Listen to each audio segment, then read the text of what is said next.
By March 1939, Czechoslovakia was smaller and weaker than it had been a year before.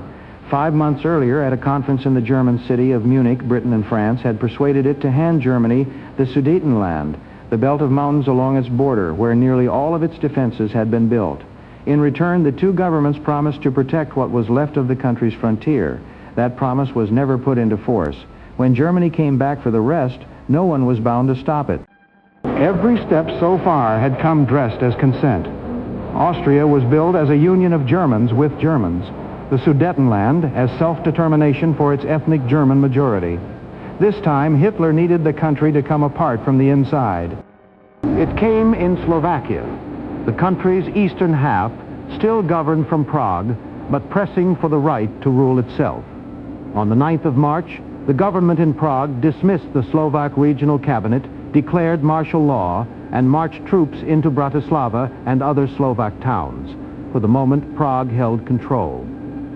But Berlin now had its opening. Jozef Tiso, the Slovak leader Prague had just removed, was summoned to Berlin. There, Hitler told him to declare Slovakia independent at once. If he refused, Hitler warned Germany would step aside and let Hungary seize Slovak land. As they spoke, word was brought in that Hungarian troops were already gathering on the border. On the 14th of March, the Slovak Assembly voted for independence. The new Slovak state leaned on Germany from its very first day. And now Hitler had the excuse he needed. Czechoslovakia had fallen apart on its own, so the Czech lands that remained could be dealt with on their own. The occupation did not wait for anyone's signature. On the evening of the 14th of March, German units crossed toward the city of Moravská Ostrava and its Vítkovice steelworks, a prize Berlin wanted in hand before any fighting could wreck it. At the Čánek barracks in the nearby town of Místek, the order from Prague was the same as everywhere else: do not resist. One officer refused to obey it. Captain Karel Pavlík told his men to open fire, and for about half an hour his company was the only Czech unit known to have fought the invasion. Místek did not stop the occupation. It was a half-hour firefight in a country whose army had been ordered to stand down. Pavlík later joined the resistance, was caught by the Gestapo, and was executed at the Mauthausen camp in 1943. He was promoted only after his death. While those German units were already crossing into Moravia, the president of what was left of Czechoslovakia was on a train to Berlin, hoping to plead for his country. Emil Hácha was 66 and in poor health. The Germans received him with full ceremony, then left him waiting until past 1 in the morning. When he was finally brought before Hitler, he was told the German army would enter the Czech lands at 6 that morning, and that his task now was to order his own soldiers not to fight. Germany's own minutes of the meeting read calm and businesslike. A testimony given later at the post-war war crimes trials in Nuremberg described what those minutes left out. Hermann Göring threatening to bomb Prague to rubble, Hácha fainting under the strain, and a doctor standing by with an injection to revive him so the talks could go on. Sometime around 4 in the morning, the old man signed. Within the hour, German radio announced the result to the world. This is that broadcast. Befriedung zu erreichen, das Schicksal des tschechischen Volkes und Landes vertrauensvoll in die Hände des Führers des Deutschen Reiches legt.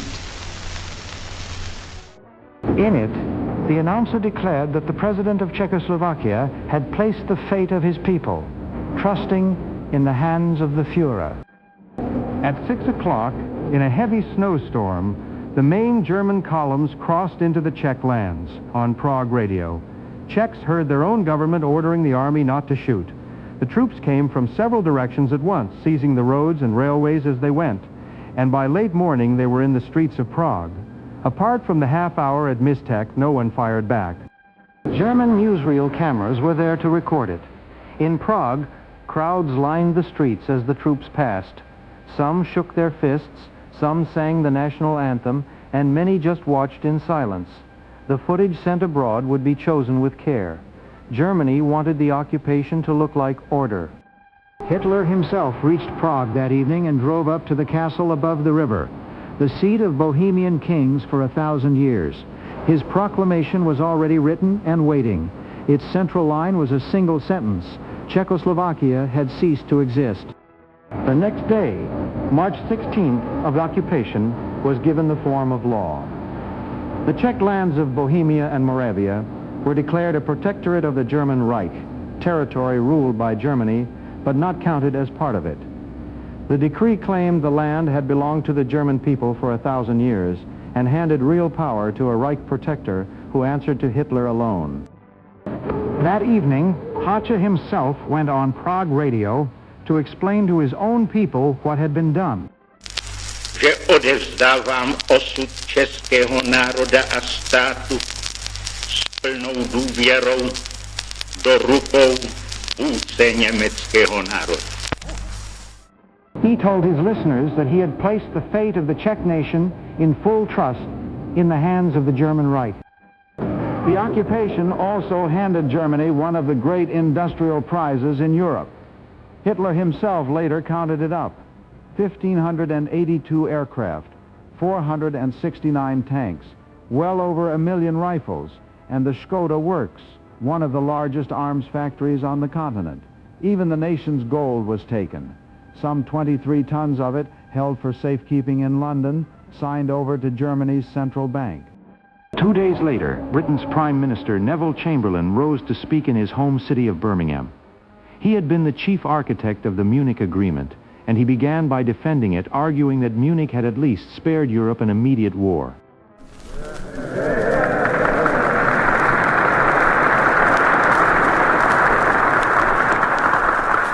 The peace of Europe was saved. And if it had not been for those visits, hundreds of thousands of families would... But the seizure of Prague had torn up the bargain that Munich rested on, and now Chamberlain put a question that marked the end of appeasement. Britain's long effort to keep peace by giving Hitler what he asked for. Was Prague the last attack upon a small state, or only the first of many? A week later, Hitler collected one more prize without a fight. Memel was a small Baltic port, today the Lithuanian city of Klaipėda, that Germany had lost after the First World War, and Lithuania had held ever since. Lithuania was handed an ultimatum: give it back, or face Germany alone. It gave it back. Hitler sailed in aboard the warship Deutschland to take the town in person. Memel would be the last place he seized by threat alone. In a single year, Germany had taken Austria, the Sudetenland, Bohemia and Moravia, and now Memel, and had turned Slovakia into a state that took its orders from Berlin. Every one of those gains had been protested, and every one had been allowed to stand. Then, on the 31st of March, Britain drew a line. If anyone threatened Poland's independence by force, Britain would stand with the Poles. If an attempt were made to change the situation by force